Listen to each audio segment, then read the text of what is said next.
السلام علیکم ورحمۃ اللہ وبرکاتہ۔ الحمد للہ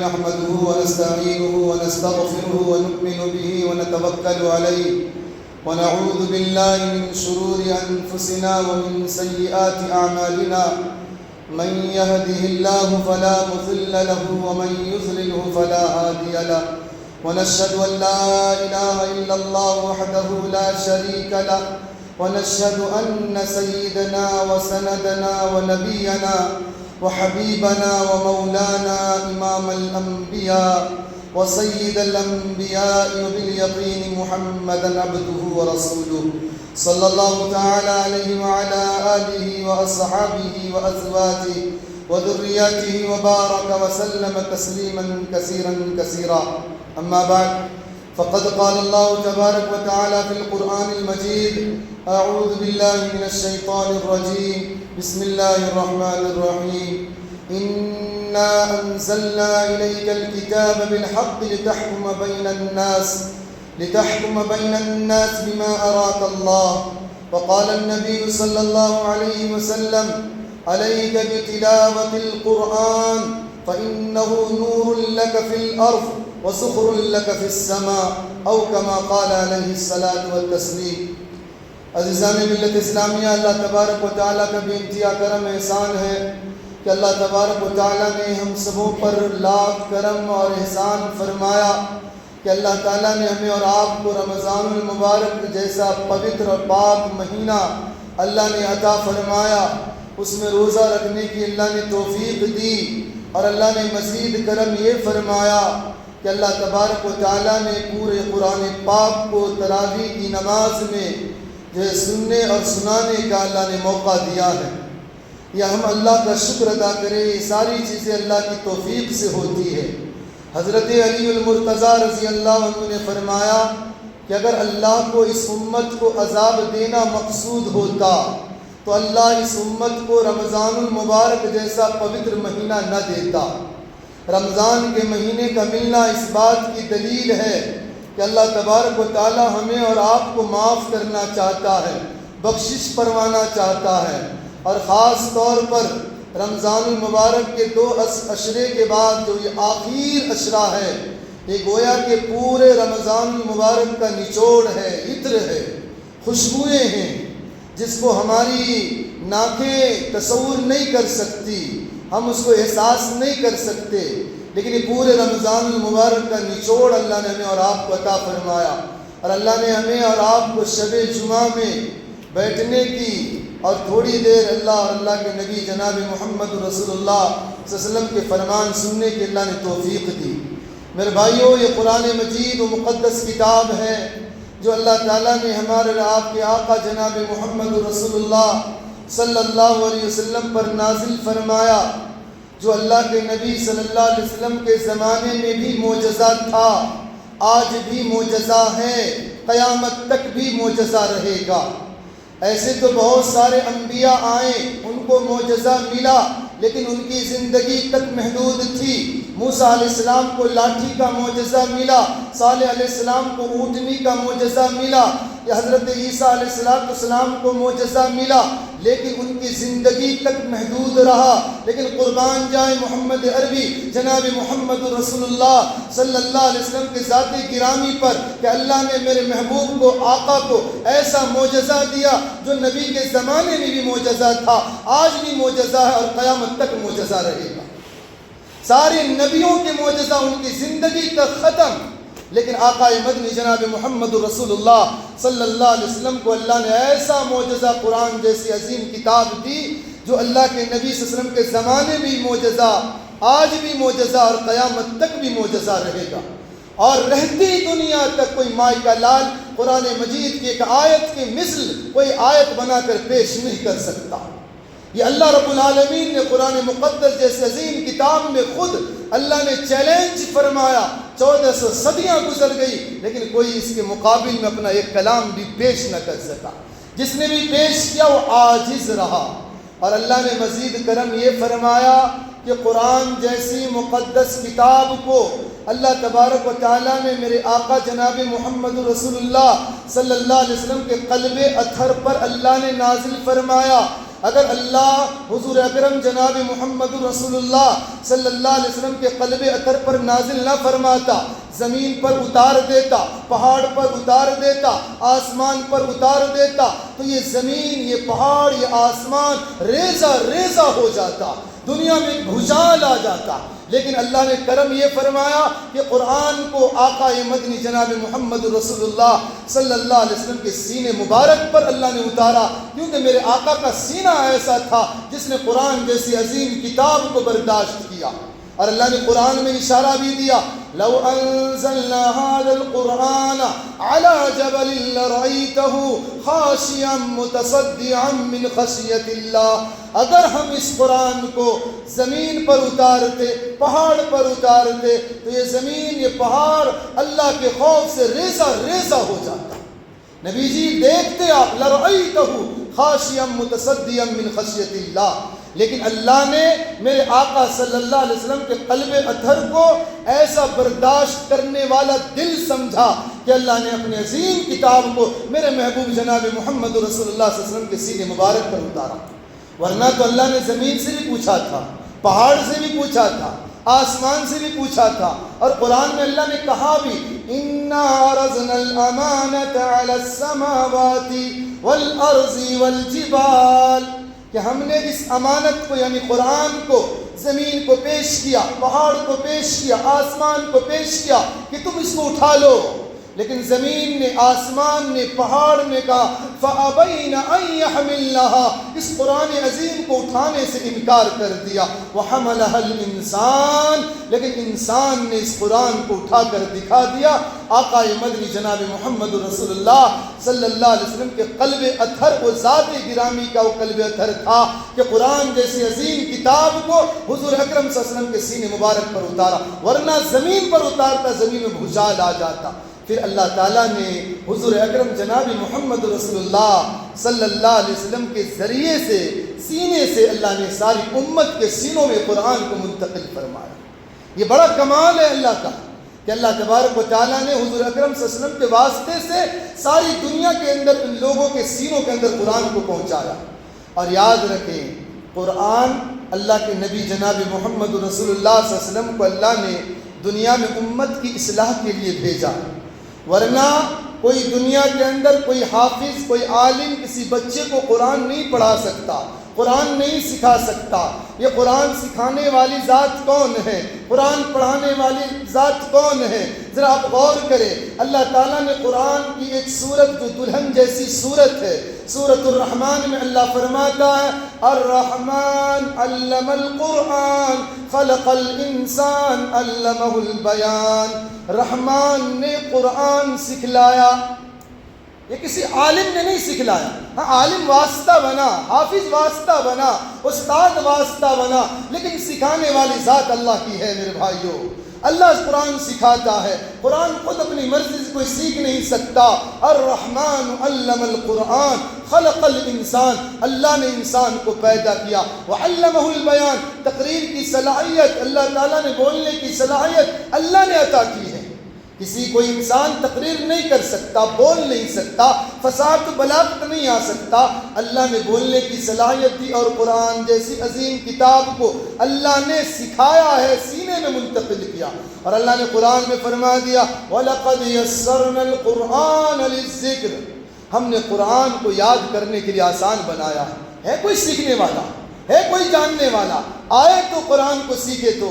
میرے بھائیوں، جب رب قرآن سکھانا چاہتا ہے، جب رب یاد کرانا چاہتا ہے، تو ہم دور کیوں بھاگ رہے ہیں؟ ہم تو قریب آئیں، ہم تو اللہ کے قرآن کو شروع تو کریں، سیکھیں تو پھر اللہ تعالیٰ اس قرآن کے ذریعے سے ہمیں وہ اعجاز دے گا کہ آقا مدنی جناب محمد رسول اللہ صلی اللہ علیہ وسلم نے فرمایا، حضرت عمر بن خطاب رضی اللہ عنہ حدیث کے راوی ہیں، ان عمر بن الخطاب رضی اللہ تعالی عنہ قال قال رسول اللہ صلی اللہ علیہ وسلم ان اللہ یرفع بهذا الكتاب اقواما ویضع به آخرین، اللہ تعالیٰ اس قرآن کے ذریعے سے بعض قوموں کو عروج، بلندی اللہ عطا کرتا ہے، بعض لوگوں کو ذلیل و رسوا کر دیتا ہے۔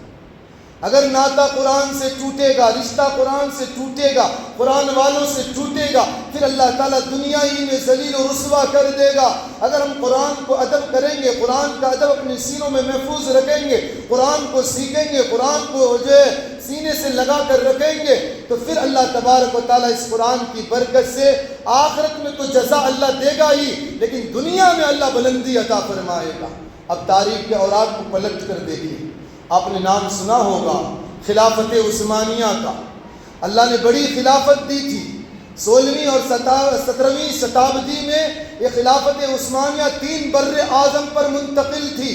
مشرق وسطیٰ، مشرق یورپ اور افریقہ کے مشرقی علاقوں میں، یعنی ترکی سے لے کر آپ نیا یوکرین تک اور یوکرین سے لے کر یمن تک، یہ سارا علاقہ خلافت عثمانیہ کے دائرے میں آتا تھا۔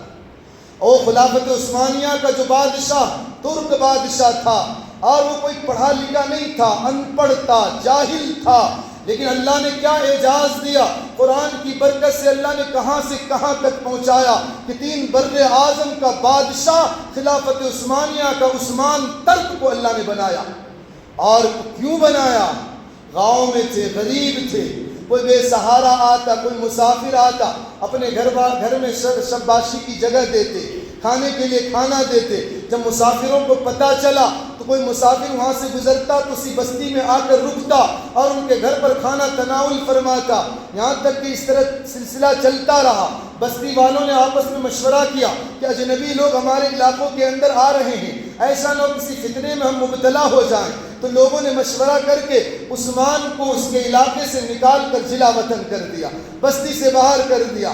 اب یہ بیچارہ بستی سے باہر نکلا اور اپنے شیخ کے حجرے میں گیا۔ رات کا اندھیرا تھا کہ کسی طرح رات گزار لے شیخ کے پاس۔ جب شیخ کے پاس گئے، شیخ نے سونے کے لیے ایک کمرہ متعین فرمایا، وہاں جا کر سو گئے۔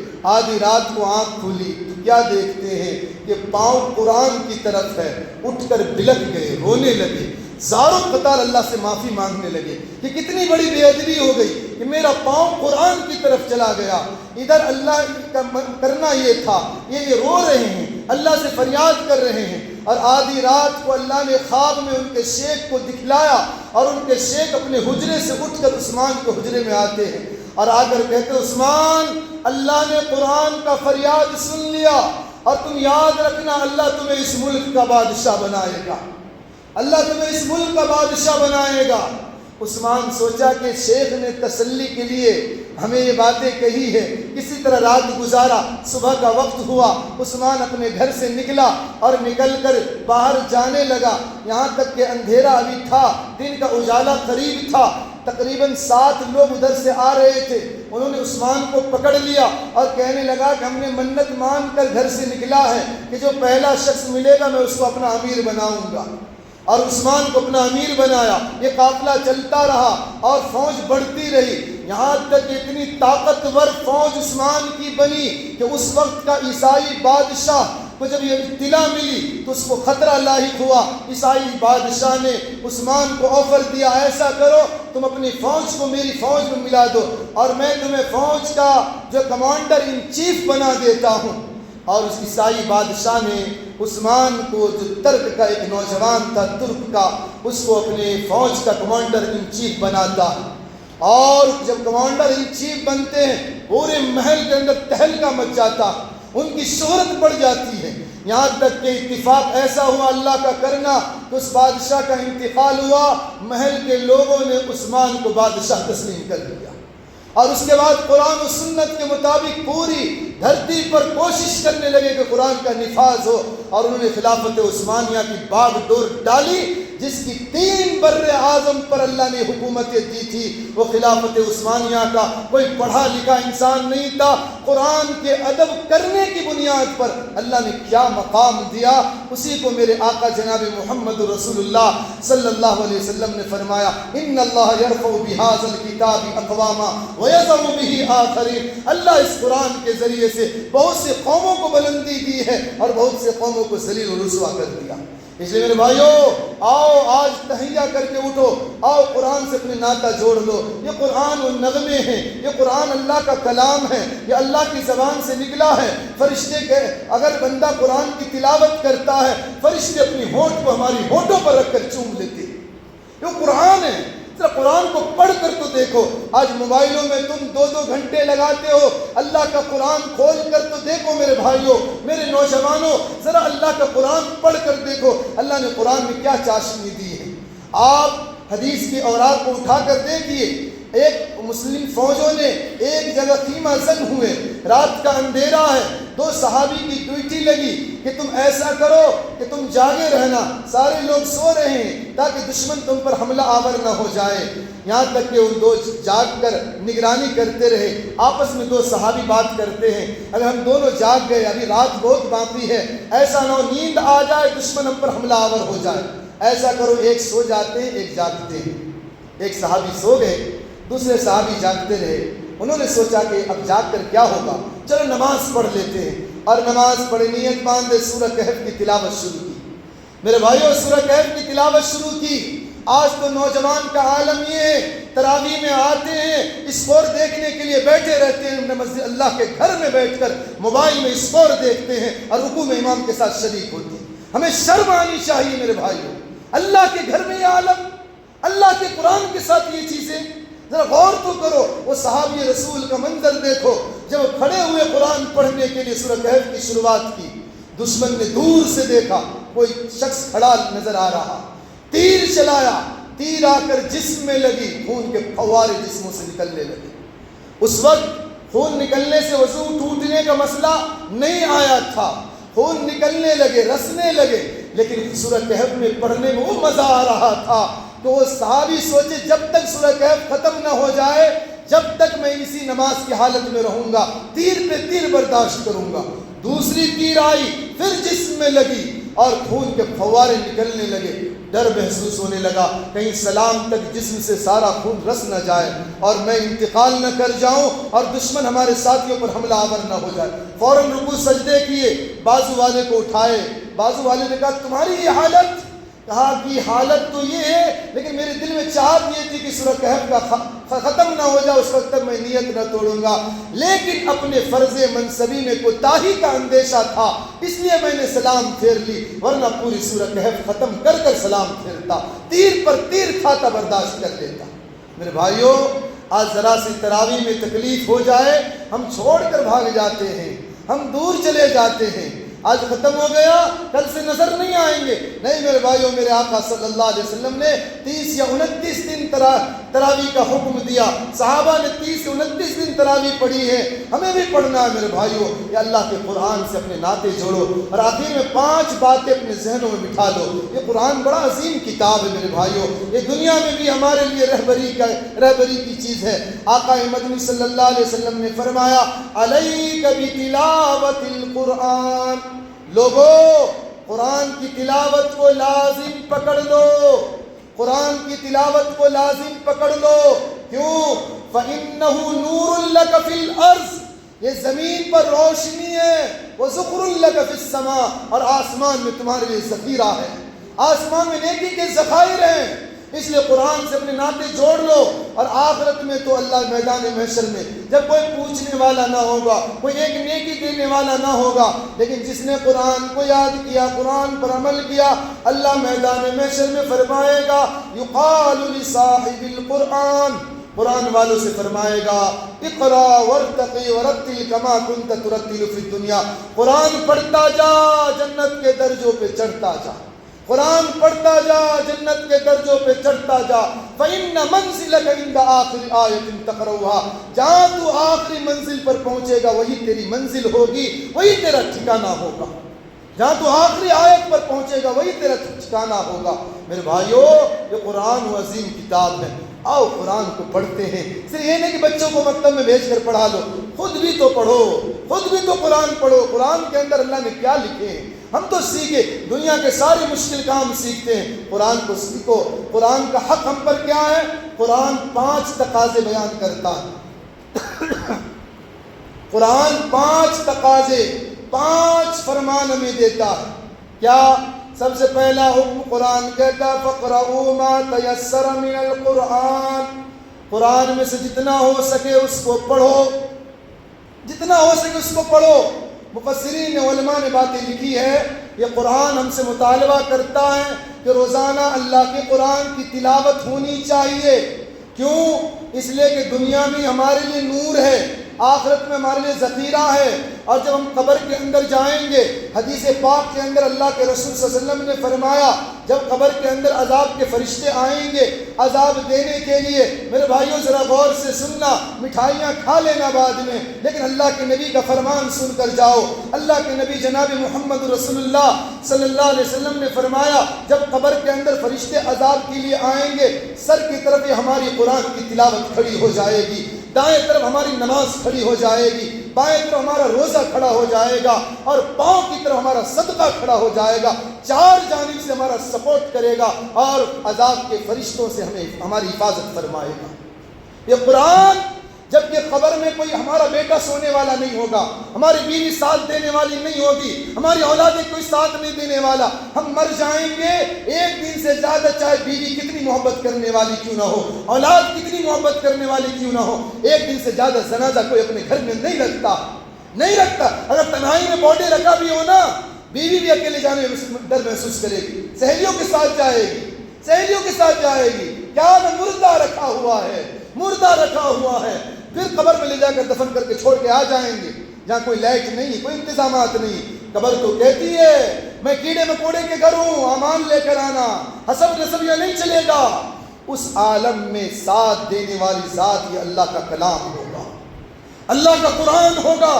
اپنی نعت قرآن سے جوڑ لو میرے بھائیوں، روزانہ قرآن پڑھو گے۔ میرے استاد محترم ایوب صاحب دامت برکاتہم نے فرمایا اگر دجال کا فتنہ نظر آ گیا تو قرآن پڑھنے والوں کو اللہ دجال کے فتنے سے محفوظ فرمائے گا۔ ایک رکوع کے بھی تلاوت کا معمول بنا لو۔ جس طرح ہم سوچتے کہ روزانہ دکان جانا ضروری ہے تجارت کے لیے، میرے بھائیوں اللہ کا کلام کو پڑھنا بھی ضروری سمجھو۔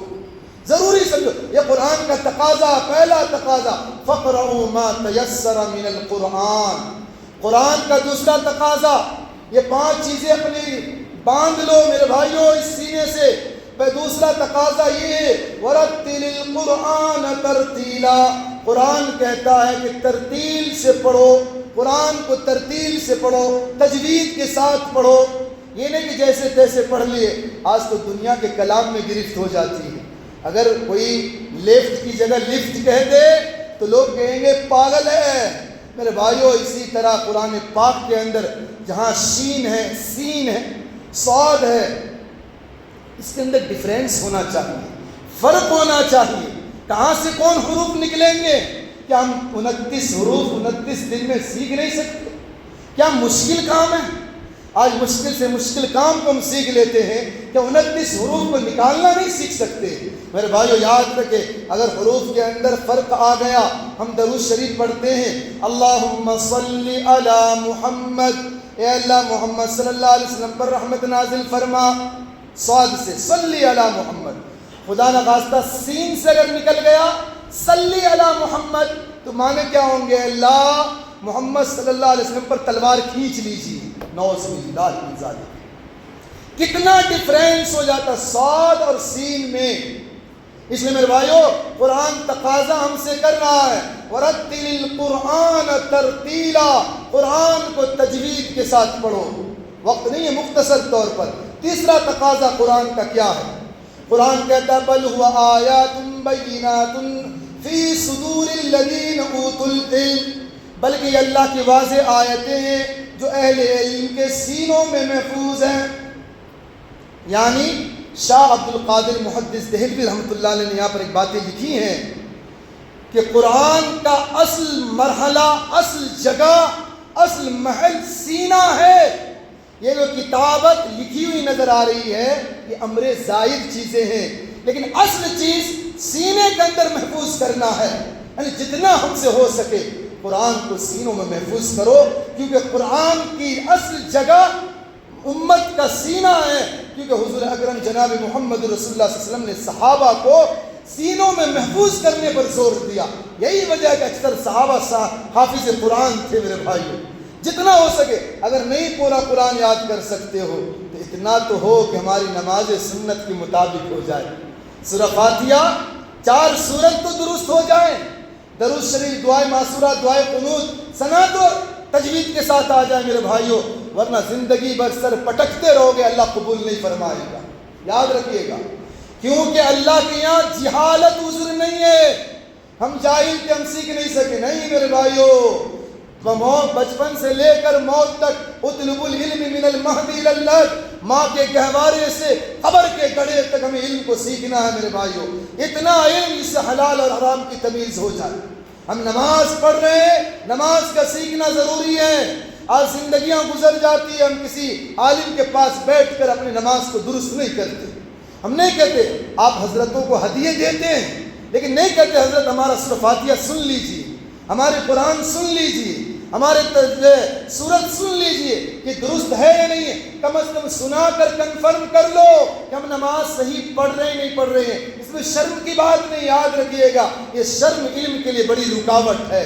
تو قرآن کا تیسرا تقاضا یہ ہے، بل وآیات بینات فی صدور الذین اوتوا العلم، بلکہ اللہ کی واضح آیتیں ہیں جو اہل علم کے سینوں میں محفوظ ہے. یعنی قرآن کا اصل مسکن یہ سینہ ہے، اس لیے قرآن کو سینوں میں محفوظ کرنے کی کوشش کریں. پہلا تقاضا روزانہ قرآن پڑھنا، دوسرا تقاضا تجوید کے ساتھ پڑھنا، تیسرا تقاضا سینوں میں قرآن کو محفوظ کرنا، اور چوتھا تقاضا قرآن کا کیا ہے؟ حتی تعلموا ما تقولون. اللہ کہتا ہے یہاں تک جو کچھ تم کہہ رہے ہو اس کو سمجھو. اللہ کا کلام پڑھ رہے ہو، اس کو سمجھنے کی کوشش تو کرو، یا کم از کم جو سمجھا رہے ان کے پاس بیٹھ کر سمجھو تو اللہ کیا ہم سے کہنا چاہ رہا ہے، اللہ قرآن میں کیا کہنا چاہ رہا ہے، کیا بتانا چاہ رہا ہے. قرآن کا مقصد یہ الگ بات ہے کہ اللہ پڑھنے پر ثواب دے رہا ہے، لیکن قرآن صرف پڑھنے کے لیے نازل نہیں ہوا میرے بھائیوں. قرآن کے نزول کا مقصد ہدایت ہے، ہدایت، اور ہدایت اس وقت ملے گی جو ہم قرآن کو سمجھیں گے. اس لیے قرآن کا تقاضا، چوتھا تقاضا ہے حتی تعلموا ما تقولون، جو کچھ تم پڑھ رہے ہو، جو کچھ تم کہہ رہے ہو اس کو سمجھو تو. اور پانچواں تقاضا اللہ کے نے قرآن میں خود فرمایا، جو قرآن ہم سے مطالبہ کر رہا ہے، انا انزلنا الیک الکتاب بالحق لتحکم بین الناس بما اراک اللہ، کہ ہم نے نبی جی آپ پر یہ قرآن نازل کیا. کیوں؟ لتحکم بین الناس، تاکہ آپ لوگوں کے درمیان فیصلہ کرے قرآن کے مطابق، کہ ہمارا فیصلہ اللہ کے قرآن کے مطابق ہو. یہ نہیں کہ ذرا سا کچھ مسئلہ آ گیا کورٹ کچہری کے دروازے کھٹکھٹانے لگے. نہیں میرے بھائیو، اللہ، ہم یتیم امت نہیں ہیں، ہم یتیم امت نہیں ہیں. اللہ نے ہمارا سارا مسائل کا حل اللہ نے قرآن میں رکھ دیا، اللہ کے کلام میں. آؤ تو اللہ کے کلام کی طرف اپنے فیصلے.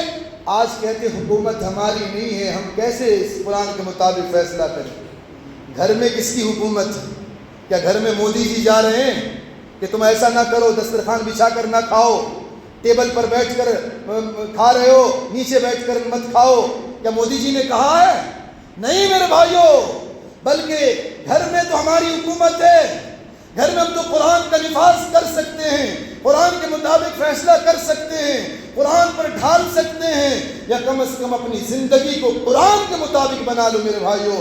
آج کی یہ تاریخی بات یاد رکھیے گا، ہم اپنی زندگی کو قرآن کے مطابق ڈھال لو، یا اپنا فیصلہ قرآن کے مطابق کر لو.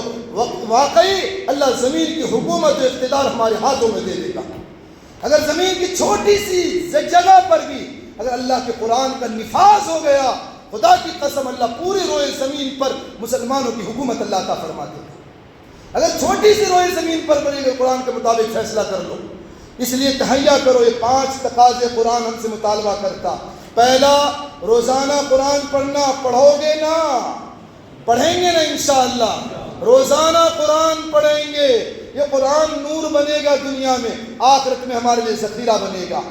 دوسرا یہ قرآن سیکھو تجوید کے ساتھ سیکھیں گے نا انشاءاللہ. تیسرا تقاضا یہ ہے کہ قرآن نے ہم سے تقاضا کیا کہ اس کو اپنے سینوں میں محفوظ کرو. جتنا ہو سکے آج دنیا کے کلام کو سمٹ رہے ہیں، دنیا کی کتابوں کو پڑھ رہے ہیں، دنیا کے فن کو سیکھ رہے ہیں۔ اللہ کو قرآن چھوٹی چھوٹی سورت سیکھو۔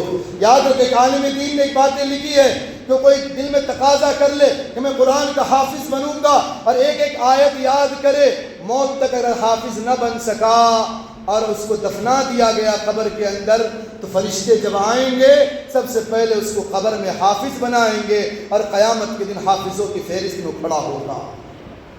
ایک ایک آیت یاد کرو، تہیہ کرو کہ ہم حافظ بنیں گے، نہ بن سکے اللہ حافظ قرآن بنا کر قبر سے اٹھائے گا۔ تیسرا تقاضا قرآن کا۔ چوتھا تقاضا یہ ہے قرآن جو کچھ پڑھ رہے ہو اس کو سمجھو، اللہ کیا کہنا چاہ رہا ہے۔ قرآن کی تفاسیر کے مجمع لگ رہے ہیں، وہاں بیٹھنے کی کوشش کرو، اٹھ کر نہ چل جاؤ۔ 10 منٹ میں کچھ نہیں ہونے والا ہے، 10 منٹ میں اللہ کا کلام سیکھو گے، سنو گے، انشاءاللہ اللہ دل کی کایا پلٹ دے گا، دل کا کایا پلٹ دے گا۔ آج وجہ یہ ہے کہ اللہ کے قرآن کو ہم نے اللہ کے گھر سے نکال دیا، اللہ کے گھر سے نکال، ساری چیزیں اللہ کے گھر میں ہو رہی ہے، لیکن قرآن کو اللہ کے گھر میں نہیں سمجھایا جا رہا کہ قرآن کیوں نازل ہوا، ہدایت کے لیے، اور ہدایت اس وقت ملی جب ہم قرآن کو سمجھیں گے۔ پانچواں تقاضا قرآن کا یہ ہے کہ ہم قرآن کے مطابق فیصلے کریں، جہاں تک ہم سے ہو سکتا، ہماری بس میں جتنی ہے اتنی کوشش کر لو، باقی اللہ مالک ہے میرے بھائیو، باقی اللہ مالک ہے۔ ایک بڑے عالم دین جیل کے اندر بند تھے اور ان کو جمعہ کا دن آتا، ہاتھوں میں رسیاں، پاؤں میں بیڑیاں، اور وہ گھسیٹتے ہوئے اپنے جیل کے خانوں سے جیل کے دروازے تک آتے اور اللہ سے دعا کرتے، اللہ یہاں تک پہنچنا میری چاہت تھی، آگے پہنچانا تیرا کام ہے۔ لوگوں نے، تاریخ لکھنے والوں نے لکھا ہے کہ جمعہ کا وقت ہوتا اللہ اس کو مسجد میں حاضر کر دیتا، جمعہ کے بعد پھر قید میں چلے جاتے۔ یہ ہے میرے بھائیو اللہ حالات پیدا کر دیتا۔ تو قرآن کا 5 تقاضے ہیں، قرآن کو پڑھو۔ واقعی حضرت علی رضی اللہ عنہ کی روایت سنا کر بات ختم کرتا ہوں کہ علی رضی اللہ تعالیٰ عنہ قال قال رسول اللہ صلی اللہ علیہ وسلم من قرأ القرآن فاستظهره فأحل حلاله وحرم حرامه ادخله اللہ الجنہ۔ حضرت علی رضی اللہ عنہ نے فرمایا کہ آقا مدنی صلی اللہ علیہ وسلم نے فرمایا، جس نے قرآن کو سیکھا، قرآن کو پڑھا، اس پر عمل کیا، اس کے حلال کو حلال سمجھا، حرام کو حرام سمجھا، یہ سیکھنے والے بچے کو اللہ ادخلہ اللہ الجنہ، اللہ جنت میں داخل کرے گا، جنت میں داخل کرے گا۔ بچہ انہیں بوڑھا سیکھے گا، بوڑھے کو بھی اللہ جنت دے گا، جنت دے گا۔ اور آگے اللہ کے نبی نے کیا فرمایا، وَشَفَّعَهُ فِي عَشَرَةٍ مِّنْ أَهْلِ بَيْتِهِ كُلُّهُمْ قَدْ وَجَبَتْ لَهُ النَّارُ۔ خاندان میں سے ایسے 10 لوگ جس کے لیے جہنم کا سرٹیفکیٹ مل چکا ہوگا، یہ بچہ جس کے خاندان میں حافظ بنا ہوگا، وہ بچہ اللہ سے درخواست کرے گا اور خاندان کے ان 10 لوگوں کو جو جہنم میں جانے والے ہوں گے اللہ سے سفارش کر کے جنت میں داخل کر دے گا۔ اس لیے میرے بھائیو اسکول پڑھاؤ، پڑھانے کے بعد کم از کم SLC کے بعد کوشش کرو بچوں کو حفظ کرانے کی، بچہ حفظ کر لے۔ اگر ہمارا بچہ نہیں حافظ بن سکتا ہے، مدرسے میں چلے جاؤ، کسی یتیم غریب بچے کو سہارا لے لو، ان کا خرچہ اٹھا لو، 1000-1500 روپے مہینے کا خرچہ آئے گا، اس کو برداشت کر لو، اس کے صابن تیل کا۔ اگر تمہارے پیسے سے، ہمارے پیسے سے ایک بچہ بھی حافظ بن گیا، اللہ تعالیٰ، اگر اللہ نے ہمیں اولادیں نہیں دی ہے، ہماری اولاد نہیں بن سکا، اگر ہمارے پیسے سے ایک بچہ بھی مدرسے میں حافظ بن گیا نا، کل قیامت کے دن ہمارے لیے اللہ ذخیرہ بنا دے گا۔ اور یاد رکھے حضرت ابو ہریرہ رضی اللہ عنہ کہتی راوی ہیں، وہ اللہ کے نبی صلی اللہ علیہ وسلم کی 4 سال خدمتیں کی۔ ایک عجیب سوال کی اللہ کے نبی سے، یا اللہ کے رسول، میں آپ کی خدمت کر رہا ہوں، اگر آپ کی خدمت کرتے دنیا سے چلا گیا تو میری زہر قسمت ہے، میری اچھی قسمت ہے کہ میں نبی کی خدمت کرتے چلا گیا۔ اگر ایسا ہوا کہ میں آپ کے بعد دنیا میں زندہ رہا تو میں کیا کروں گا؟ نبی کا فرمان سنو، نبی کے عاشقوں، اللہ کے رسول صلی اللہ علیہ وسلم نے کیا فرمایا، یا ابا ہریرہ تعلم القرآن وعلمه الناس ولا تزال كذلك حتى ياتيك الموت وانت كذلك حجت الملائکۃ الى قبرك كما يحج المؤمنون الى بیت اللہ الحرام۔ اے ابو ہریرہ، اگر میرے بعد تم دنیا میں زندہ رہنا، قرآن سیکھنا اور لوگوں کو سکھانا، اگر اسی طرح سیکھتے سکھاتے تمہاری موت آ گئی تو جس طرح لوگ بیت اللہ شریف کا طواف کرتے ہیں، فرشتے تمہاری قبروں کا طواف کریں۔ اس لیے میرے بھائیوں آؤ اللہ کے قرآن کی طرف آؤ۔ اللہ کے نبی نے فرمایا خیرکم من تعلم القرآن وعلمہ، تم میں سب سے بہترین وہ ہے جو قرآن سیکھے اور لوگوں کو سکھائے۔ آؤ میرے بھائیوں، یہ نبی کا بڑا فرمان ہے، اللہ نے موقع دیا ہے، یہاں مکاتب قائم ہیں، اپنے بچوں کو مکاتب کے اندر عید کے بعد بھیجو اور کوششیں کرو کہ بچے قرآن صحیح طور پر سیکھے، نبی کی سنت سیکھے، اور ہم خود بھی سیکھنے کی کوشش کریں۔ اور یہ 5 تقاضے اس کو اپنی سینوں سے باندھ لو۔ قرآن روزانہ پڑھنا ہے، دوسری بات یہ تجوید کے ساتھ سیکھنا ہے، اور تیسری بات یہ سینوں میں محفوظ کرنا ہے، اور قرآن کے معنی مفہوم پر غور کرنا ہے، اور قرآن کے مطابق فیصلہ کرنا ہے۔ اور یاد رکھو اگر ہم ایسا کرتے رہیں گے، اللہ سے دعا ہے اللہ تعالیٰ اس کے ذریعے سے اللہ ہمارا دنیا بھی سنوار دے گا، آخرت بھی سنوار دے گا۔ اللہ سے دعا اللہ عمل کی توفیق عطا فرمائے۔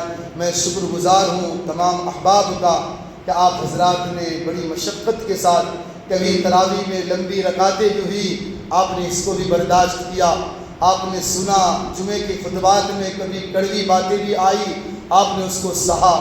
اللہ سے دعا ہے اللہ اس کو ہمارے لیے، آپ کے لیے، ساری امت کے لیے ذخیرہ بنائے۔ اور میں تمام احباب کا، تمام ذمہ داروں کا ممنون و مشکور ہوں کہ آپ حضرات نے ہمیں سنانے کا اللہ نے موقع دیا، اور جو ہم نے سنایا ہے یہ اپنی کوشش سے نہیں بلکہ اللہ کے فضل سے۔ اگر اللہ نہ چاہے تو کوئی قرآن کی ایک آیت بھی نہیں سنا سکتا ہے۔ اللہ نے موقع دیا، اللہ نے فضل دیا، اللہ نے کرم دیا، اور اللہ نے ہمیں اس قابل بنایا، ورنہ تو ہماری کوئی حیثیت نہیں، انسان ہونے کے اعتبار سے ہماری کوئی حیثیت نہیں ہے۔ بس اللہ نے ماں باپ کی مشقتوں سے اور ماں باپ کے کوششوں سے اور اساتذہ کی محنت سے اور اللہ کے فضل سے اللہ نے ہمیں اس قابل بنایا کہ اللہ نے حافظ قرآن بنایا، عالم دین بنایا، نبی کی حدیث پڑھنے کا اللہ نے موقع دیا، اور ہم نے اللہ کے فضل سے پڑھا، اور جو ہم نے پڑھ کر آیا آپ کے سامنے وہ باتیں 10 سالوں 11 سال کے عرصوں میں نے آپ کے سامنے نبی کو فرمان رکھنے کی کوششیں کی۔ جمعہ کے خطبات میں بھی ہم نے وہ کوششیں کی کہ ہمارا سب سے پہلا موقف اللہ کا قرآن، دوسرے نمبر پر حدیث، تیسرے نمبر پر تاریخ۔ ہم نے 3 چیزوں کو اپنا مسکن بنایا، اس پہ کوششیں کی، اور مختلف عنوانات پر بیانات آپ کے سامنے رکھے ہیں۔ اللہ سے دعا اللہ تعالیٰ اس کو ذریعہ بنا کر ہماری ساری امت کی اللہ بخشش کا ذریعہ بنائے۔ بہت سارے احباب نے ملے، بہت کچھ جو ہمارا ساتھ دیا، محبت کی نظر سے دیکھے۔ بہت سارے احباب کبھی کبھی ہمارے گھروں تک سبزیاں بھی پہنچا دیے۔ اللہ تعالیٰ ان کے پہنچانے کو قبول فرمائے۔ اللہ تعالیٰ سب کی محبتوں کو اللہ نے قبول فرمائے۔ جنہوں نے جس نظر سے بھی دیکھا محبت کی نظر سے، اللہ ہم سب کو محبت کی نظر سے دیکھے۔ اللہ تعالیٰ سے دعا ہے اللہ تعالیٰ اس کو ذریعہ بنا کر ہماری ساری امت کے اللہ بخشش کا ذریعہ بنائے۔ وآخر دعوانا الحمدللہ رب العالمین۔ میں حاجی صاحب سے درخواست کرتا ہوں، حاجی روشن صاحب سے تشریف لائیں۔